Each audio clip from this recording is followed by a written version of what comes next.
Lucas, capítulo 15. Evangelho de Lucas, 15, versículo 11. Lucas 15, 11.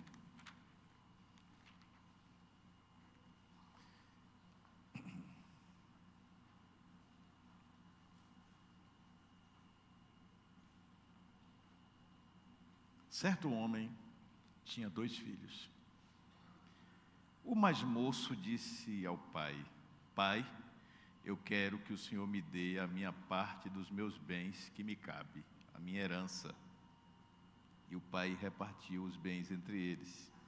Passados não muitos dias, o filho mais moço, ajuntando tudo que era seu, partiu para uma terra distante e lá desperdiçou todos os bens, vivendo de forma desenfreada. Depois de ter consumido tudo, gastado tudo, sobreveio àquele país onde ele estava uma grande fome, e ele começou a passar necessidade. Então, ele foi pedir trabalho a um dos cidadãos daquela terra, e esse o mandou para os seus campos, a fim de cuidar dos porcos. Ali, ele desejava alimentar-se das alfarrobas que os porcos comiam, mas ninguém lhe dava nada. Então, caindo em si, ele disse: Quantos trabalhadores do meu pai têm pão com fartura, e eu aqui morrendo de fome? Vou me arrumar, voltar para o meu pai e dizer: Pai, pequei contra Deus e diante do Senhor. Eu já não sou digno de ser chamado de seu filho. Trate-me como um dos seus trabalhadores. E arrumando-se, foi para o seu pai.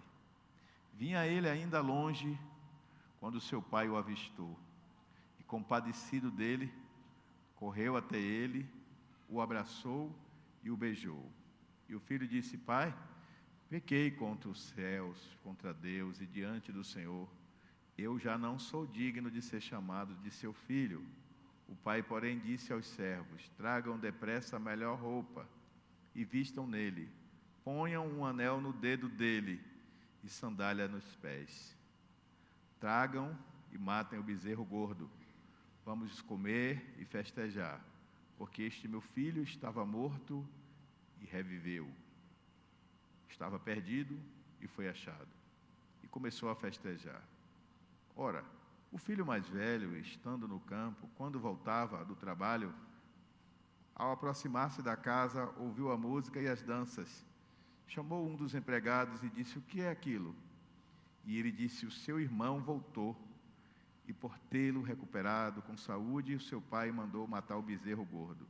O filho mais velho se indignou e não queria entrar. Saindo, porém, o pai procurava convencê-lo a entrar. Mas ele respondeu ao seu pai: Faz tantos anos que eu sirvo o Senhor e nunca transgredi um mandamento seu. Mas o Senhor nunca me deu um cabrito sequer para fazer uma festa com os meus amigos. Mas quando veio esse seu filho que sumiu com os bens do Senhor, gastando tudo com prostitutas, o Senhor mandou matar o bezerro gordo para ele. Então o pai disse: Meu filho, você está comigo, tudo que eu tenho é seu. Mas era preciso festejar e se alegrar, porque este seu irmão estava morto e reviveu, estava perdido e foi achado. Que Deus abençoe sua palavra. Hoje é dia de se voltar para Deus, de voltar para a casa do Pai, de voltar para o coração do Pai. Existem muitos filhos que estão gastando as bênçãos de Deus. A palavra pródigo quer dizer gastador. E existem muitas pessoas que estão gastando as bênçãos de Deus, a bênção da vida, a bênção da saúde, a bênção da oportunidade, quando deveriam estar celebrando o Deus de toda a terra, quando deveriam estar usando as suas vidas para a glória de Deus, estão usando para as coisas deste mundo, para alcançar êxito aos seus próprios olhos, para saciar as suas próprias vaidades, paixões e desejos. E o curioso é que boa parte das pessoas que estão vivendo assim estão habilmente disfarçadas de cristãs. Elas frequentam igrejas, elas vão a culto, elas festejam as festas cristãs, como a de hoje, elas louvam a Deus de todas as formas, mas na primeira oportunidade que elas têm, longe dos olhos conhecidos, elas voltam às práticas pecaminosas, porque o coração dessas pessoas é coração de filho pródigo, de filho que está distante do pai. No Dia dos Pais, nós olhamos para os 3 corações desta parábola. O primeiro é o coração do pai. O segundo, o coração do filho que foi embora. E o terceiro é o coração do filho que ficou em casa. 3 corações que viveram a mesma realidade, mas que tiveram experiências distintas diante dessa realidade. Nos faz pensar que uma mesma situação pode ter impactos profundamente diferentes na vida de pessoas específicas. E então eu vou pedir a vocês que junto comigo possam depois raciocinar o que é que Deus, através da sua palavra, diz para a família em relação à posição que devemos ter. Porque família é para ser um lugar de amor, é para ser um lugar de comunhão, de honra e de graça. E quando eu falo graça, é a manifestação do amor e da bondade de Deus, da misericórdia, da compaixão. Infelizmente, nós não percebemos isso em muitos lares. Nós percebemos sentimentos de indignação, de ira e, sobretudo, um sentimento profundo de injustiça. Em meus mais de 30 anos de ministério, é isso que eu tenho percebido na maioria das pessoas. Nós focamos, olhamos e enxergamos a realidade numa perspectiva puramente passional. Passional, para quem não sabe, tem a ver com paixão, porque a palavra paixão é passion, de onde vem passional. Então é quando você vê a coisa pelos sentimentos, você se move pelo fígado, pelas vísceras, pelo que você sente. E quando nós acumulamos dentro de nós sentimentos de ira, de indignação, de injustiça, de insatisfação com o rumo que algumas coisas tomaram em nossa vida, ou com a postura que pessoas próximas a nós tomaram, isso pode produzir em nós uma revolta interna. E toda pessoa que cultiva revolta dentro de si, ela vai ser uma pessoa amargurada. E a palavra do Senhor diz no livro de Hebreus que nenhuma raiz de amargura brotando vos destrua, vos devore. O conceito de raiz que brota é uma raiz que já está lá dentro. Então aquilo já estava oculto, muitas vezes disfarçado de sentimento de justiça. Eu tenho direitos. Você sabe o que ela me fez? Você sabe o que ele me fez? Você sabe pelo que eu tive que passar? Eu fiz isso, eu fiz aquilo. E esse sentimento alimentado diariamente, que a gente chama de retroalimentado, ele vai fazendo com que seja criado dentro do ser que alimenta a si mesmo dessa forma, a ira, a sensação de injustiça, o rancor, o ressentimento, a amargura. E a amargura, inevitavelmente, ela leva à destruição. Toda pessoa que é movida por esse tipo de sentimento, ela mata alguém, ela se torna, em algum momento, assassina, homicida. E a Bíblia diz que os homicidas não é do reino dos céus. E quando eu falo homicida, eu não estou falando de alguém que vai pegar uma faca, perfurar outro, ou de alguém que vai pegar um revólver e disparar contra outro. Eu estou falando de alguém que despreza a existência do outro, que matou o outro dentro de si. Para si, é como se aquele outro não existisse. Se o outro morrer, não faz falta nenhuma, é até um alívio. E esse sentimento de desprezo pelo outro é homicídio interno.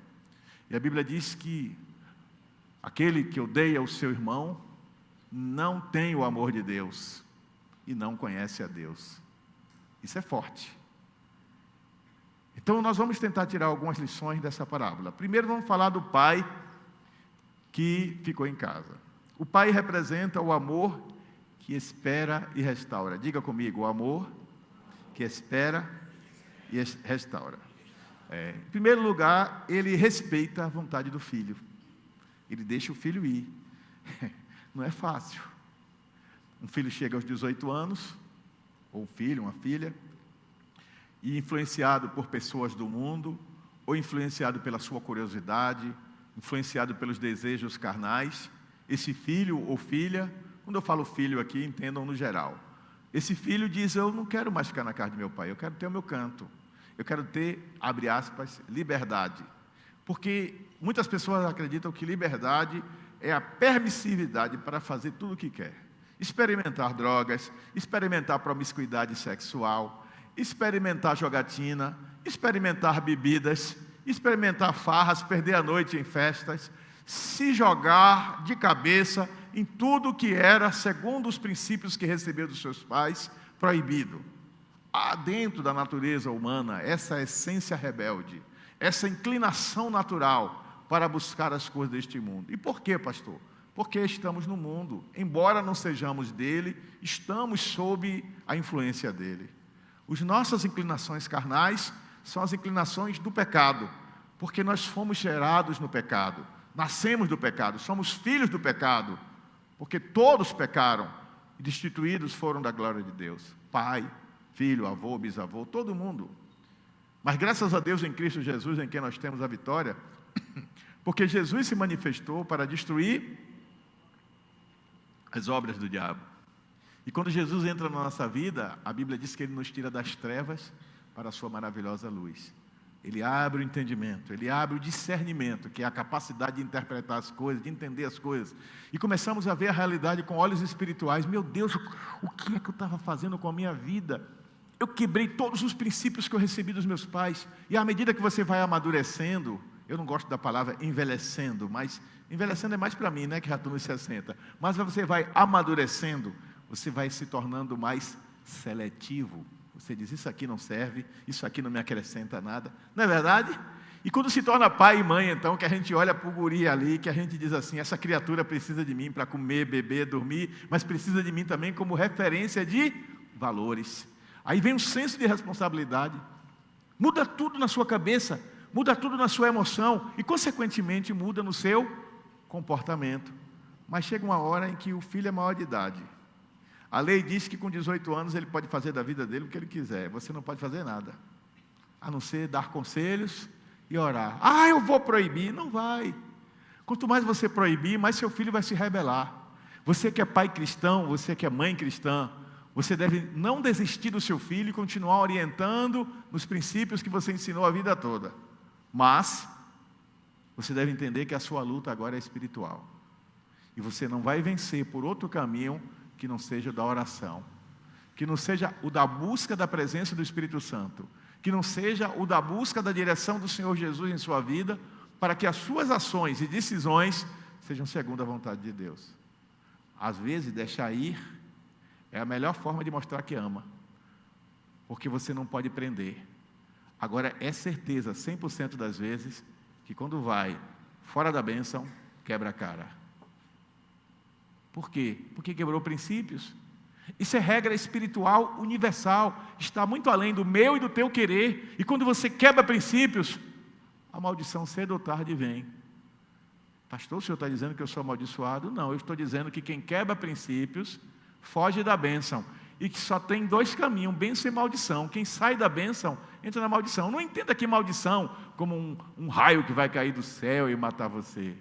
Quer dizer que você vai fugir da presença de Deus, você vai passar por angústia, dor, tristeza, solidão e sofrimento. E quando você cair em si, como esse filho pródigo caiu em si, você já vai ter dentro de si acumulado muita tristeza e dor. Alguns conseguem se refazer, outros se tornam escravos disso. E aí constroem para si muletas existenciais. A muleta da droga, a muleta da promiscuidade sexual, a muleta da jogatina, a muleta do auto-isolamento e por aí vai. E essas muletas vão sustentando o indivíduo que se tornou orgulhoso. E por ter se tornado orgulhoso, ele se torna incapaz de ser humilde, como este rapaz foi, de admitir o seu erro e procurar o pai. Então a primeira postura do pai foi de respeito. Eu imagino que esse rapaz azucrinou o juízo do pai por dias, né, Deco? Semanas. Me dá meu dinheiro, me dá minha herança. Que eu saiba, herança se recebe depois que morre. Mas na cabeça dele, ele tinha direito. E ele precisava de dinheiro para curtir a vida. Ele vai embora. Mas o pai não desiste de esperar. E segundo aspecto, além do pai amar esse filho a ponto de deixá-lo ir, é esperar.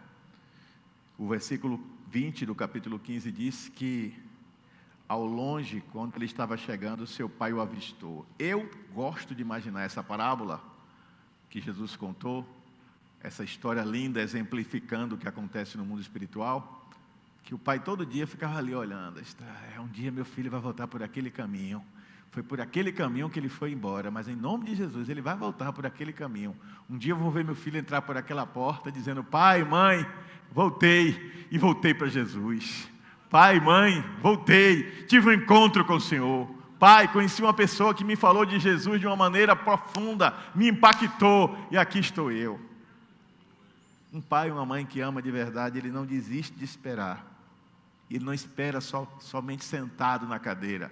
Ele espera pagando o preço de oração, de jejum, de busca do Senhor, de apresentar os filhos pedindo que Deus o livre de acidentes, de assassinato, de violências, de todas as formas.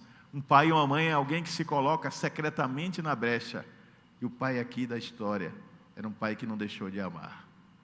Nunca deixe de amar os seus filhos, porque eles escolheram caminhos diferentes do que você queria. Nunca deixe de amar os seus filhos, porque eles escolheram caminhos distantes dos planos e propósitos do Senhor. Ame os seus filhos todo o tempo, em qualquer circunstância. A terceira característica desse pai é que, quando o filho chega, ele o restaura. Olha só, o texto bíblico diz que primeiro ele recebe o filho com um abraço. Isso é acolhimento. Imagine um pai que azucrinou o filho, que azucrinou o pai, pegou o dinheiro, metade da riqueza, foi para o mundo, gastou com prostituta, curtiu, arranjou um monte de falsos amigos, estourou a riqueza toda. Depois que ele perde tudo, ele volta. O pai tinha todos os motivos do mundo, humanamente falando-se, para jogar na cara, para dar uma lição de moral, para dizer: olha, eu não devia lhe receber, porque você foi muito ingrato. Pai, fazer isso não vai mudar a realidade do filho. Se o filho vencer o orgulho a ponto de voltar, a coisa que ele mais precisa é do seu amor, é do seu acolhimento. Julgar e jogar na cara não vai mudar a realidade. Mas eu te garanto que esse pai, quando ele recebe o filho com um abraço, esse abraço, ele vale por 1 milhão de palavras. Porque ele está dizendo ao filho: você ainda é bem-vindo, você ainda é querido, você ainda é amado. E esse pai nos deixa uma lição para nós que somos pais, que não devemos desprezar os seus filhos. Além de receber com abraço, ele recebe sem condenação. Porque a condenação só destrói mais ainda o que já está destruído. Você acha que alguém que foi para o erro, praticou o erro e volta para pedir perdão, ele não está destruído por dentro? Está. Aí você vai botar mais destruição ainda, mais peso, mais dor. Não. Deixa que o Espírito Santo faça a sua obra na vida daquela pessoa, produzindo o convencimento do pecado, da justiça e do juízo. Claro que esse pai que ama e que acolhe, que esperou, ele tem que corrigir.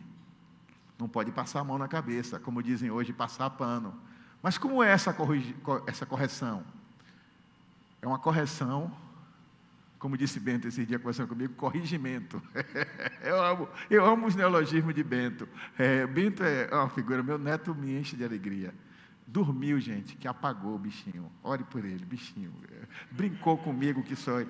Vovô, deixa eu dormir, Bento. Deixa eu tirar um cochilo. Vovô não vai dormir, não. Eu não vou dormir. Aí disse: Bento, vamos fazer um concurso. Tem que ter criatividade, viu, pai? Vovô. Vamos fazer um concurso. Você deita aí, eu deito aqui. Pega o travesseiro. Quem dormir primeiro é o campeão. Eu dormi primeiro. Mas essa correção, ou como diz Bento, esse corrigimento, tem que ser feito movido por compaixão. Sem compaixão é impossível haver restauração. Você pode repetir isso comigo? Sem compaixão é impossível existir restauração. Porque a compaixão leva você ao tempo todo vigiar até na intensidade das palavras. Porque uma pessoa que já está ferida, dependendo de como você mexe naquela ferida, vai doer ainda mais.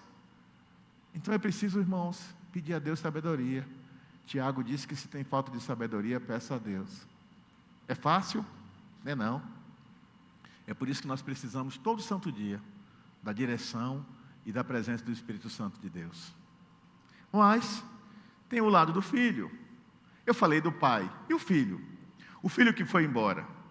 A primeira lição que ele aprendeu é que a distância é que ensina o valor da casa. Diga, a distância ensina o valor da casa. Ele foi no seu sentimento de liberdade, de que ia curtir a vida, aproveitar, fazer tudo o que ele sempre quis, tudo que ele, aos olhos dele, o mundo oferecia, tudo que os seus amigos mundanos faziam, tudo que supostamente poderia lhe dar prazer, satisfação, alegria, enriquecimento. Alguns querem riqueza, fama, popularidade, seja o que for que ele estivesse buscando. Ele, quando se viu longe, sozinho e sem dinheiro, ele se viu sem amigos, ele se viu sem ter o que comer. Ele trocou a presença pelos bens. Alguns estão trocando a presença pelo prazer. Outros estão trocando a presença pela experiência daquilo que o mundo pode lhes oferecer. Mas a Bíblia diz que há caminho que ao homem parece ser bom, mas o final é caminho de morte. Um abismo, diz a Bíblia, chama outro abismo. Você está num abismo, aí acha que resolveu, vai para ali, vai para uma situação pior. É como a mentira, você conta uma mentirinha, daqui a pouco contra outra para segurar aquela, tem que construir mentiras cada vez maiores. E se torna escravo da mentira. De um ciclo, ou um círculo vicioso, que te escraviza, que te domina. E de repente você chama de felicidade aquilo que deixa dentro de você um vazio. E esse filho, ele experimentou isso. O segundo aspecto é que longe de Deus, a liberdade vira escravidão. Esse filho, diz o capítulo 15, versículo 17, caindo em si. O que é cair em si? É tomar consciência. Do ponto de vista racional, da inteligência cognitiva, que é a inteligência da lógica, do raciocínio lógico, tem também a inteligência emocional, né? Mas essa aqui não é a que está em evidência. Do ponto de vista da inteligência cognitiva, intelectual, ele sabia que ele estava quebrando o princípio, porque ele foi ensinado nisso, sim ou não? Ele sabia, do ponto de vista racional, que ele estava indo contra a vontade de Deus, rompendo com seu pai, sim ou não? Mas naquele momento ele não tinha uma consciência. E muitas pessoas estão sabendo das coisas racionalmente, sabem que é errada, mas elas travam as suas mentes, porque elas não caíram ainda em consciência. Mas quando chega no fundo do poço, o indivíduo se vê obrigado a cair em si. E o texto diz que esse menino caiu em si. Ele olhou para a situação dele e disse, é verdade, eu estou aqui cuidando de porcos. Na religião judaica, cuidar de porco era maldição, porque o porco era um animal maldito, era proibido comer carne de porco. Então, quando ele vai para cuidar de porcos, ele está num ambiente de maldição dentro da sua crença. Há um simbolismo naquilo. E quando ele deseja comer a comida do porco, as alfarrobas, a comida que era levada para o porco, significa que ele quer se alimentar de podridão, de restos. Olha que ponto ele chegou. A fome estava falando tão forte nele, que ele já não tinha mais senso ético, higiênico, do que ele poderia consumir ou não. Ele só queria sobreviver. E aí ele cai em si, ele diz, a que ponto eu cheguei, meu Deus? Isso me lembra o testemunho de um rapaz que se drogava muito.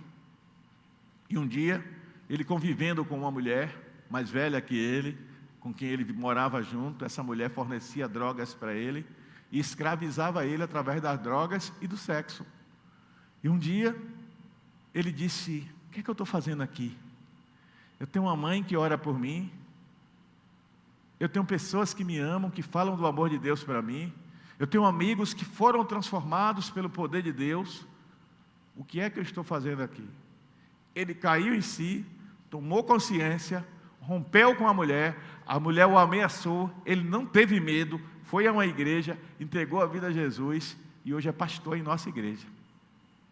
Pastor Jaldo passou por isso. Jaldo para mim é o melhor exemplo disso. E quem conhece a vida de Jaldo, sabe que a vida de Jaldo é uma vida exemplar. De um homem que procura viver na presença de Deus, no altar de Deus, e que Deus tem usado muito na vida de outras pessoas. E você que é jovem, que está me ouvindo, cuidado. A Bíblia diz que o diabo anda em derredor, buscando a quem possa devorar. Os jovens solteiros, os jovens casados, tenham cuidado. Não destruam a vida de vocês, não rompam os princípios e os valores que receberam dos seus pais, por causa de alguns momentos de prazer, ou por uma falsa liberdade. Eu digo falsa liberdade, porque a verdadeira liberdade só está em Jesus Cristo. A palavra do Senhor diz: conhecereis a verdade, e a verdade vos libertará. E quem é a verdade? Jesus disse: eu sou o caminho, eu sou a verdade, eu sou a vida.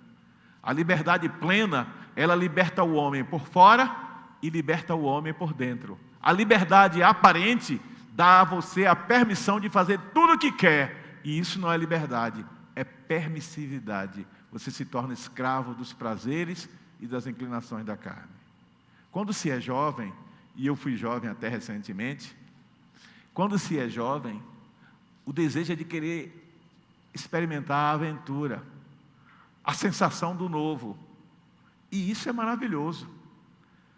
Mas se você não canaliza isso para receber a direção de Deus em sua vida, você não vai viver a maior das aventuras que um ser humano pode experimentar. Qual é ela, pastor Teobaldo? A aventura de ser guiado pelo Espírito Santo. A aventura de viver coisas sobrenaturais.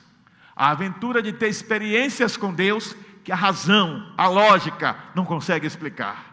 A experiência de ver Deus te usar na vida de outras pessoas e em situações que você nunca imaginou, apenas porque você decidiu ser um jovem segundo o coração de Deus. Uma jovem segundo o coração de Deus. José do Egito entra no Egito como escravo. Escolheu, sendo jovem, tinha 17 anos, honrar a Deus. A mulher de Potifar o chama para sua cama, para ter intimidade. Ele diz: não, eu tenho uma aliança com meu Senhor. Ele não se envolveu com corrupção, mesmo na cadeia, cercado de corruptos. Ele sempre primou a sua vida pelos princípios da ética, daquilo que era correto, bom e agradável ao Senhor. E Deus o honrou. Diga comigo: Deus honra quem o honra. Quer ser honrado? Honre a Deus. Deus o elevou à condição de governador do Egito. Talvez você não se torne o prefeito de Juazeiro, governador da Bahia, deputado federal, não vá ocupar um cargo importante. Isso não é relevante. Mas Deus pode dar a você uma família, segundo o coração dele. Deus pode te dar prosperidade material nas suas necessidades. Deus pode te dar saúde. Deus pode te dar livramento. Deus pode te dar presença, e não tem coisa melhor do que a presença de Deus em nossa vida, em toda circunstância. Nada se compara a isso, nada supera isso, nada é maior do que isso, nada é melhor do que isso. Estar na presença de Deus é garantia de felicidade. Ah, pastor, olha, eu fui machucado, eu fui magoado, eu fui ferido, disseram isso, fizeram aquilo, me trataram assim, me tiraram disso. Não se preocupe, você está em boa companhia, porque o mestre ao qual você serve, o mestre ao qual você ama, Jesus Cristo de Nazaré, foi rejeitado até pelos da sua família. A Bíblia diz que os próprios irmãos o rejeitavam. A Bíblia diz que os que cresceram com ele, conviveram com ele ali em Nazaré, olhavam para ele e diziam: não é esse o filho de Maria e de seu José carpinteiro? Quem ele pensa que é? As pessoas podem se desprezar, não enxergar o teu valor, não honrar você como você merece, mas você não é movido pelo que as pessoas pensam ou dizem de você. Você é movido pelo que Deus diz de você. E tome posse disso na sua alma e se mova segundo as palavras do Senhor, as revelações de Deus para a sua vida.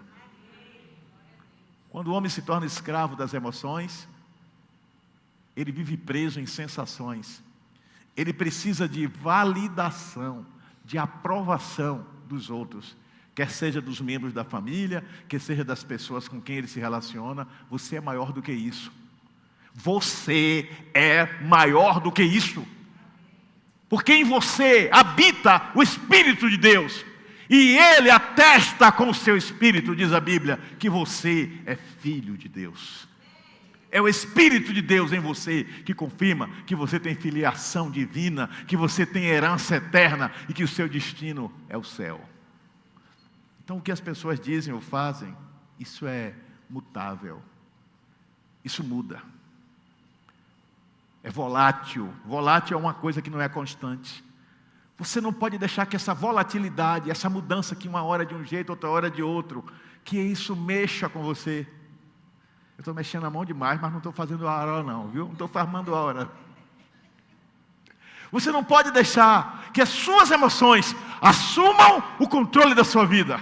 Também não pode deixar que apenas a racionalidade assuma o controle da sua vida. Quem assume o controle da sua vida é o Espírito Santo de Deus. E Ele vai fazer, às vezes, você agir de um modo que quem está de fora diz, mas é trouxa. Tanto que aquela pessoa aprontou e Ele está ali perdoando, ela está ali perdoando. Sabe por quê? Porque você serve aquele que morreu na cruz dizendo, Pai, perdoe-os, porque eles não sabem o que fazem. Você serve aquele que chamou Pedro e disse, cuida das minhas ovelhas, apacenta o meu rebanho, e que botou Pedro para dizer que o amava. Você é chamado para reconciliação, você é chamado para o perdão, você é chamado para adoração. Davi foi rejeitado, Davi foi perseguido, o próprio filho dele tentou matá-lo, mas Davi continuou honrando ao Senhor. A Bíblia diz que Davi se alegrou tanto na presença do Senhor quando a arca da aliança veio, que ele dançou de alegria, e a mulher dele, Mical, ela rejeitou, criticou e expôs, envergonhou Davi. Davi não se defendeu, apenas disse que ele não poderia fazer outra coisa, senão adorar o seu Senhor. Deus olhou do céu, viu a atitude de Mical, que zombou de Davi e desprezou Davi no seu coração, por ele ser um adorador, e Deus amaldiçoou ela. Por causa disso, Mical, você nunca vai ter filhos, você vai ser infrutífera. Diga misericórdia. Aqui nós não somos geração de Mical, nós somos a geração dos que adoram o Pai, em espírito e em verdade, porque são tais que Ele procura. Aplauda o Senhor por isso. Espera aí, pastor, tu está dizendo que a pessoa, depois que aprontou todas, ela vai voltar para Deus? Sim, é isso mesmo. Porque o Pai eterno, como o Pai da parábola, está de braços abertos para os que se arrependem e se voltam para Ele. E quando você se arrepende, o Pai te restaura. E qual é o primeiro passo para o arrependimento? O primeiro passo para a restauração é o arrependimento. Arrependimento é metanoia, como já falei. Metanoia é a palavra que está no original. Mudança de mente, mudança de sentimento, mudança do ser completo. Mudança de atitude, de postura, de linguagem, de escolhas, de caminhos, porque agora Deus é o centro da minha vida. Então, se você não experimenta um arrependimento, você não muda a direção.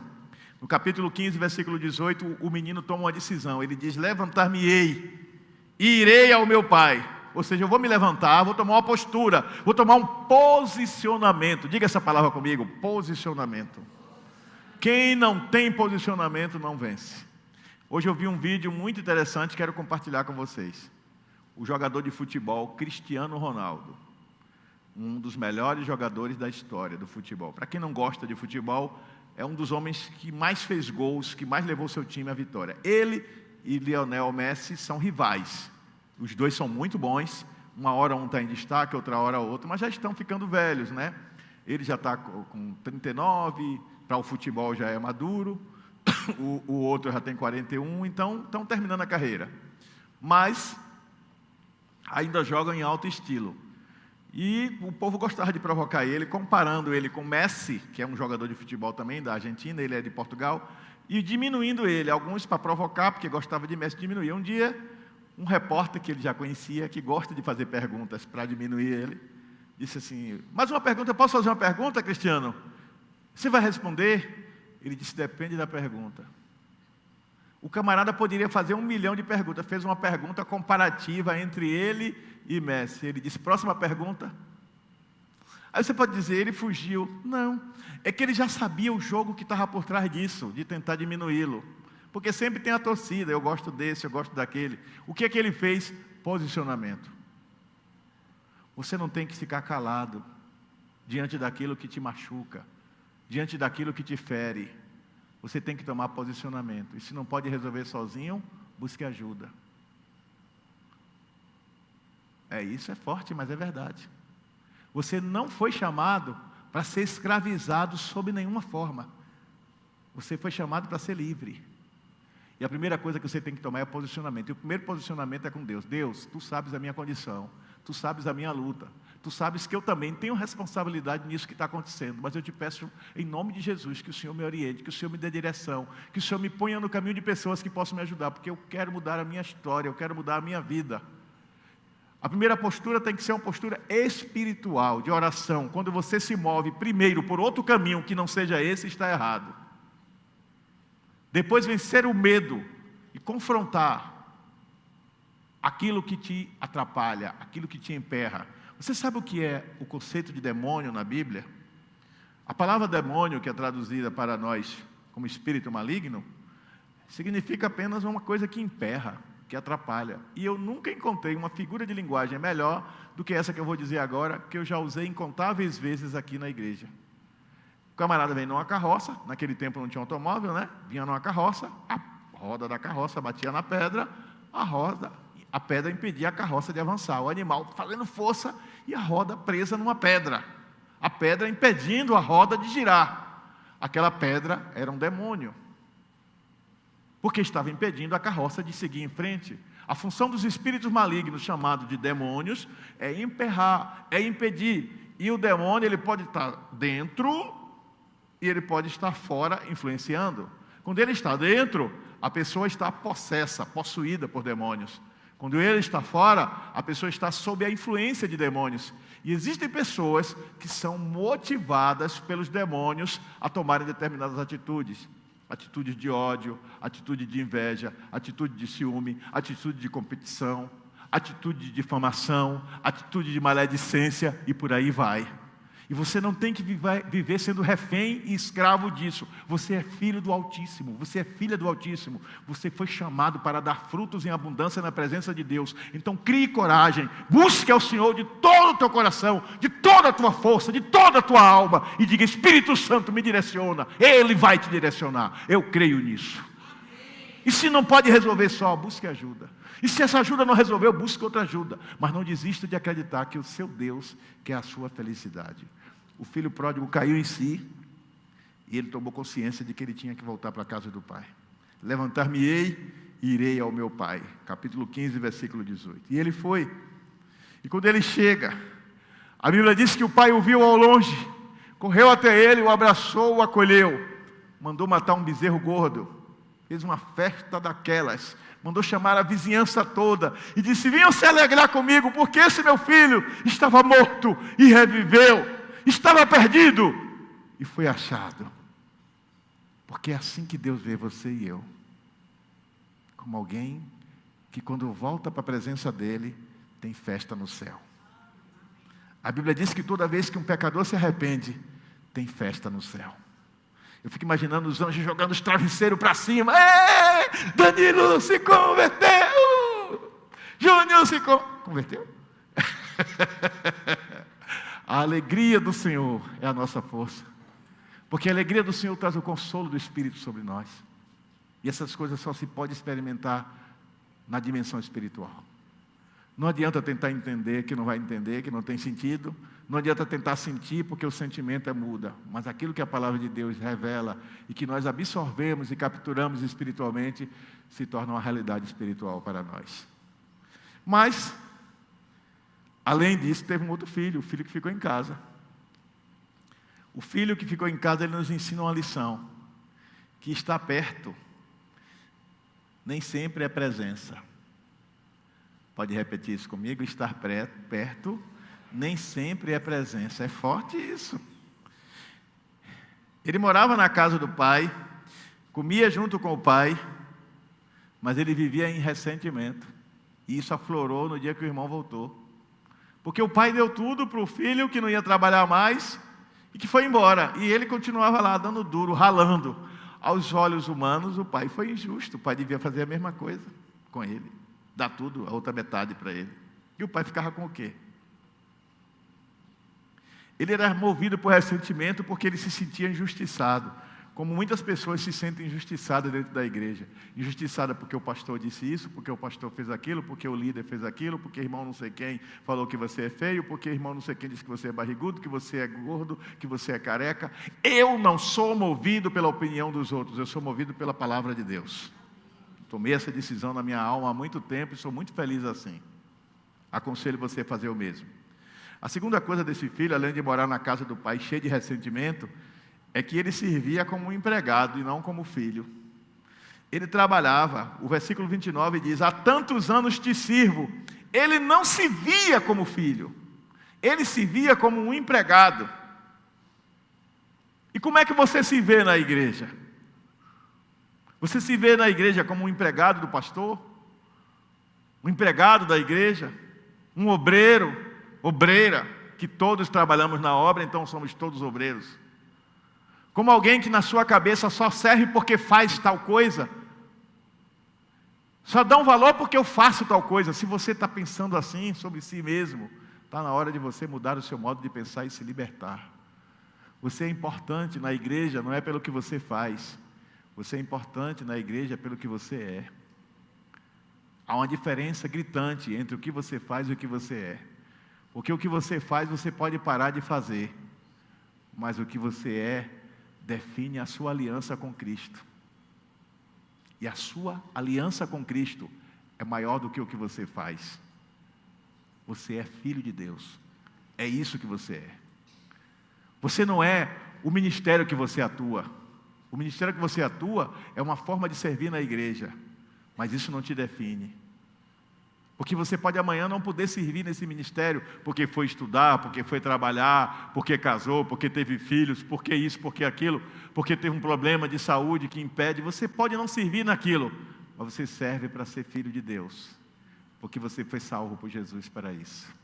E quando você absorve essa realidade como sendo parte da sua realidade, essa verdade como sendo também a sua verdade, você não vai mais sofrer por causa das circunstâncias, nem das palavras ou atitudes, porque você está amarrado com cordas de amor ao Senhor. Tome posse disso. Acredite nisso. Esse filho, ele pensava que ele só servia para trabalhar na fazenda do pai. Ele não pensava que ele servia para ser amado. E você serve para ser amado, porque Deus te ama do jeito que você é. Ele quer trabalhar em você, Ele quer tratar o seu caráter. Mas para isso Ele quer que você busque a presença dEle, porque é na presença que nós somos tratados. Diga comigo, é na presença que nós somos tratados. Gastar tempo de oração, tempo de jejum, tempo na palavra, gastar tempo com Deus, é investir na sua própria felicidade. Porque a verdadeira felicidade, ela começa no Espírito. Lembra de Jesus? Os verdadeiros adoradores adoram o Pai em Espírito e verdade. E são tais que o Pai procura. Isso é forte. O Pai está procurando adoradores que o adorem de verdade, que não precisem ficar presos a circunstâncias. Tem algum adorador assim hoje? Que seja desse modo. Outro aspecto desse filho que ficou em casa, além de estar presente fisicamente, mas não emocionalmente, cultivar ressentimento, além de achar que só servia como um trabalhador, como um empregado, é que ele precisava aprender a se alegrar com a conquista espiritual do seu irmão. Eu fico imaginando quantas vezes ele se viu, é verdade, estou aqui cansado, exausto, depois de um dia de trabalho, e o meu irmão, essa hora, deve estar lá, nas farras, cheio de mulher, de bebida. Talvez até em alguns momentos ele tenha tido inveja do filho, do irmão, desculpe-me. Porque muitas pessoas, quando estão na igreja servindo integralmente ao Senhor, trazendo para a realidade de hoje, e abre o Instagram de alguém e está lá o cara, felicidade, sorriso no rosto, um copo de bebida na mão, um cigarro na outra, hoje eu tenho a verdadeira liberdade. Mentira! A verdadeira liberdade está em Cristo. Ele tem duas muletas na mão, um copo de bebida e um cigarro. Se é homem cercado de mulheres, se é mulheres cercado de homens.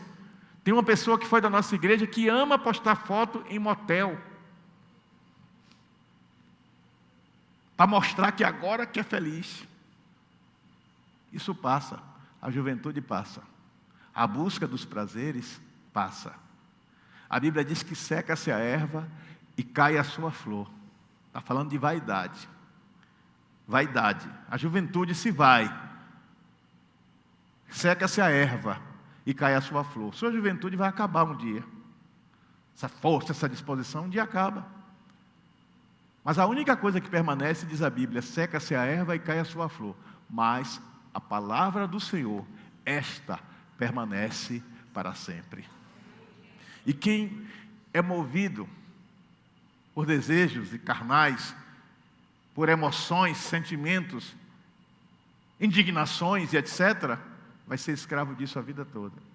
Seca-se a erva e cai a sua flor, e com ela vai toda a sua glória. Mas a palavra do Senhor permanece para sempre. A glória do homem está na vaidade. A glória de Deus está em pertencer e servir a Ele. E isso não é uma coisa que a gente possa definir com palavras. Isso é uma coisa que se experimenta vivendo.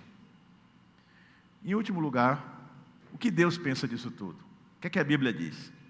O que é que Deus diz sobre a família, os princípios de amor e de honra? Primeiro, Deus fala aos pais. Quem é pai aqui, levante a mão. Eu. E aqui serve para as mães também. A palavra diz, não provoqueis a ira. Efésios 6:4. Quantas vezes que as nossas atitudes são justamente nessa direção, de deixar que a nossa frustração, que a nossa indignação canalize para os nossos filhos, quando não para os filhos, até dentro da relação conjugal, marido e mulher, nós somos movidos por ira, por raiva, por indignação, por sentimento de injustiça, que alargando um pouco o meu olhar nessa palavra. Não deixe que a ira mova as suas palavras. Não deixe que a ira determine as suas atitudes. Quem é movido por ira é escravo da ira. Quem é movido por ira se move pela espada. E quem vive pela espada morrerá. A Bíblia diz sobre a ira: irai-vos, mas não pequeis. A ira, esse sentimento de raiva misturado com indignação e injustiça, leva você a fazer e dizer coisas das quais você com certeza vai se arrepender. Porque se você está com essa pessoa, em algum momento existiu amor. E a melhor forma de agir é buscar a sabedoria de Deus, para então agir com pureza de caráter na presença do Senhor. É claro que quando estamos passando por dificuldades e sofrimentos, essas palavras que eu acabei de dizer não têm sentido nenhum. E as coisas às vezes não precisam fazer sentido. As coisas precisam apenas ser cridas. Há coisas que nós só temos que crer e praticar. Eu nunca vi o céu. Você também nunca viu. Nunca Deus me arrebatou e me levou ao céu. Paulo viveu isso, João viveu isso, eu não. Mas eu sou movido por fé. Eu creio em Jesus, eu creio no céu. E isso me traz esperança.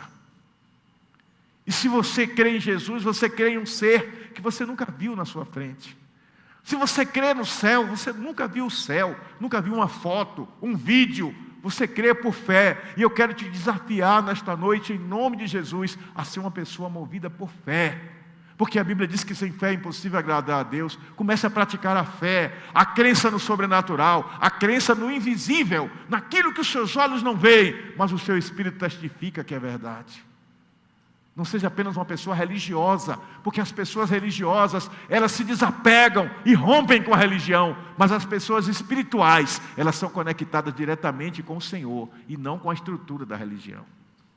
Quem é conectado com a estrutura da religião, quando a religião falha, seja um líder, seja um grupo, seja alguma estrutura da igreja que aos nossos olhos errou, nós rompemos com ela, porque a nossa ligação não é com o Cordeiro, é com a estrutura.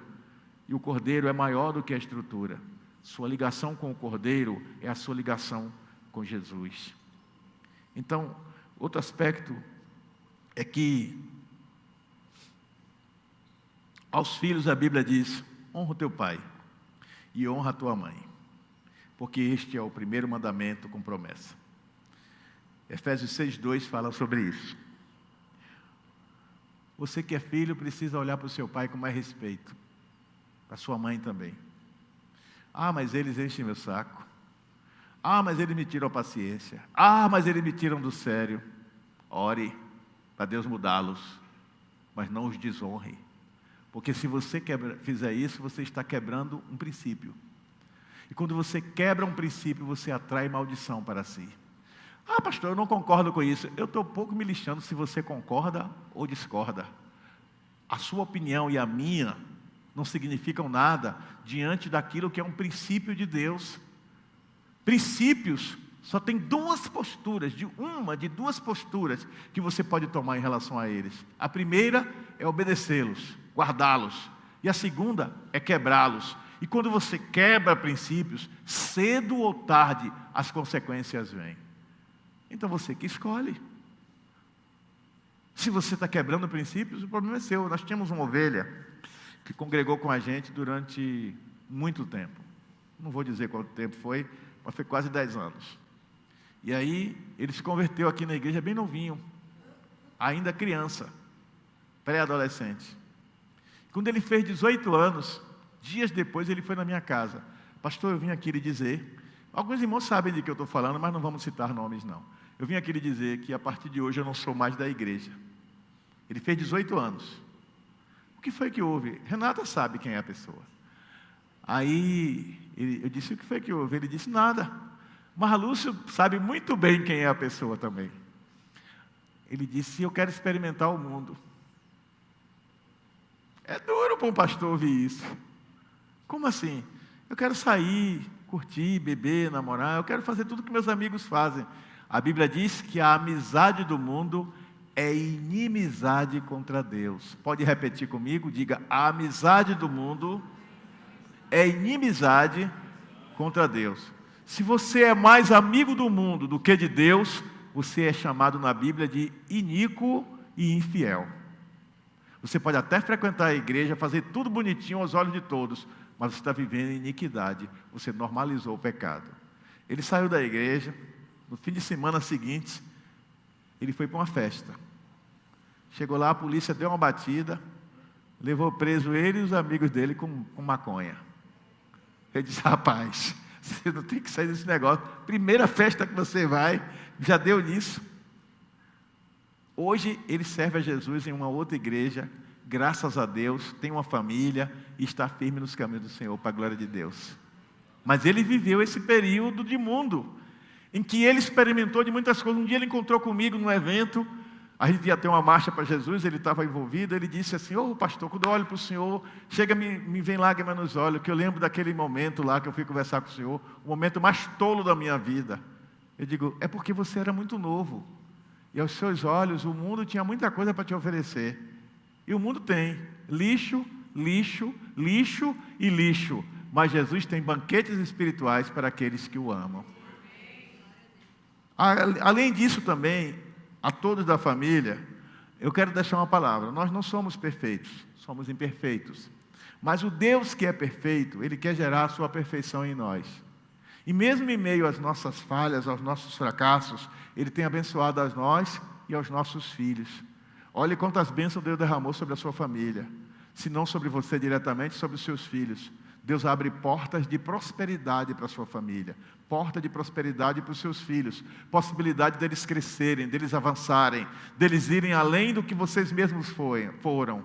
E isso deve ser tudo contabilizado na conta de Deus, com gratidão e com honra. Eu concluo dizendo que assim como o filho pródigo tomou consciência dos seus erros e voltou para a presença do seu pai, é preciso que nós façamos uma autocrítica de onde estamos errando com relação ao nosso Deus. E que a despeito de tudo, coloquemos Deus em prioridade, Deus em primeiro lugar, e busquemos estar na presença do Pai. Não é somente estar na igreja, não é somente participar dos cultos, mas é sobretudo ter uma vida de oração e de intimidade com o Senhor. Portanto, meus amados, não desistam de serem filhos honrados, que amam a Deus e o colocam como prioridade em suas vidas. Ame a Deus e o seu lar será abençoado. Feliz Dia dos Pais.